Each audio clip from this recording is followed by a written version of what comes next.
ថ្ងៃនេះខ្ញុំនឹងយកផ្លែឈើរីព្រៃមកច្នៃធ្វើជាដំណាប់ដ៏ឈ្ងុយឆ្ងាញ់ដោយបងប្អូនអាចយកវាទៅបៀកជាមួយនឹងនំប៉័ងទុកញ៉ាំជាអាហារសម្រន់ពេលព្រឹកក៏បានហើយក៏អាចយកវាមកញ៉ាំជាមួយនឹងភេសជ្ជៈផ្សេងៗផងដែរដូចជាតែអ៊ូឡុងតែជ្រក់ឬក៏ច្នៃដាក់ជាមួយនឹងសូដាក៏ឆ្ងាញ់ដែរផ្លែហ្នឹងខ្ញុំឃើញសម្បូរបងប្អូន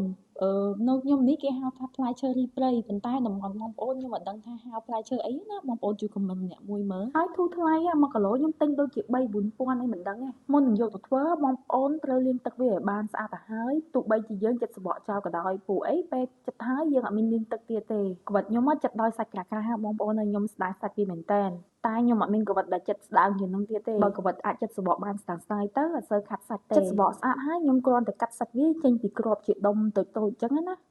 ហើយខ្ញុំកាត់វាជាចំណិតតូចៗខ្លះទុកធំខ្លះនិងទុកទាំងមូលខ្លះហើយខ្លះទៀតខ្ញុំចិញ្ច្រាំព្រោះអីពេលដែលយើងញំងាស់ទៅគឺវាលួយបែកវល់អស់ហើយយើងទុកអាធំទៅពេលដែលយើងញ៉ាំទៅប៉ះសាច់ម្ដុំគឺឆ្ងាញ់ណាស់ហើយយើងក៏ត្រូវដាក់ម្នាស់ម្ដុំផងដែរហើយម្នាស់ខ្ញុំក៏អត់កិនដែរខ្ញុំគ្រាន់តែកាត់វាជាចំណិតតូចៗហើយច្រាំវាតិចៗផ្លែឈើរីហ្នឹងវាមានជាតិជូរអែមតិចៗអញ្ចឹងហើយពេលដែលយើងធ្វើដំណាប់ទៅអត់សូវឆ្ងាញ់ទេយើងដាក់ម្នាស់ចូលដើម្បីវាមានជាតិជូរអែមណាហើយយើងក៏ចាក់ម្នាស់ចូលជាមួយនឹងផ្លែឈើរីដែលបានកាត់មុនហ្នឹងរួចចាក់ស្ករសចូលចំនួន2ខាំហើយកូរគ្រឿងទៅ3មុខនេះឲ្យវាលាយសព្វចូលគ្នាល្អជាពិសេសគឺស្ករត្រូវកូរស្ករឲ្យបានលាយល្អចំពោះស្ករបើបងប្អូនអត់ចូលចិត្តផ្អែមទេបងប្អូនអាចបន្ថយស្ករជាតិនឹងបន្តិចបានប៉ុន្តែបើធ្វើតាមរូបមន្តខ្ញុំនេះគឺរសជាតិឆ្ងាញ់តែម្ដងឈើរី1គីឡូប្រើស្ករ2ខាំរសជាតិវាគឺជូរអែមល្មមតែម្ដងបងប្អូនទៅទុកវាចោលរយៈពេល1ម៉ោងអីទៅឲ្យវាលាយស្ករអស់ហើយសិមយកវាមកកូរហើយម្លងពេលកូរហ្នឹងបងប្អូនទៅប្រើភ្លើងតិចៗបំផុតដើម្បីម្ងាស់វាចោលឲ្យវាលួយបែបនេះរយៈពេលម្ងាស់ហ្នឹងបងប្អូនប្រហែលជាចូលចិត្ត2ម៉ោងប៉ុន្តែយើងគ្រាន់តែម្ងាស់វាចោលហើយឆ្លៀតកូរវាមួយផ្លែតទៅបានហើយវានៅលួយខ្លួនវាពួកអីយើងប្រើភ្លើងតិចៗដែរវីដេអូនេះខ្ញុំកូរបាន1ម៉ោងជាងហើយគឺវាចាប់ដើមមកលួយហើយប៉ុន្តែ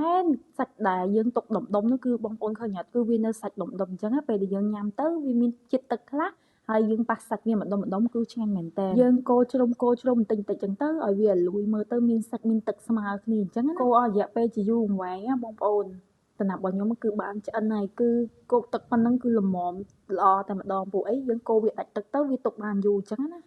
ដំណាប់នេះពិសេសជាងគេគឺយកវាមកបៀកជាមួយនំប៉័ងបែបនេះបងប្អូនអាចធ្វើញ៉ាំជាអាហារសម្រន់ក៏បានអាហារពេលព្រឹកអីហ្នឹងគឺថាអែមមែនតើវាចាប់ជាតិគ្នាជាមួយនឹងនំប៉័ងផ្អែមតែបើបានយកមកញ៉ាំជាមួយនឹងតែអ៊ូឡុងឬក៏ភេសជ្ជៈអីផ្សេងៗបែបនេះបងប្អូនដាក់ពីលើទៅហើយបឺតមកប៉ះសាច់វាជូរអែមអ៊ូយឆ្ងាញ់មែនតើខ្ញុំចូលចិត្តវាដាក់ជាមួយនឹងតែអ៊ូឡុងគឺឆ្ងាញ់ជាងគេហើយចាប់ជាតិជាងគេហ្មងធ្វើឲ្យបងប្អូនអាចរក្សាទុកក្នុងទូទឹកកកឲ្យទឹកកកដាច់ទឹកបែបនេះអាចទុកបានដល់1ខែអីហ៎វីដេអូរបស់ខ្ញុំបានដល់ទីបញ្ចប់ហើយបងប្អូនកុំភ្លេចចុច like Subscribe និង Follow Page ម្នាក់មួយផងដើម្បីទទួលបានវីដេអូខ្ញុំថ្មីមុនគេនៅពេលក្រោយណា Thank you Bye bye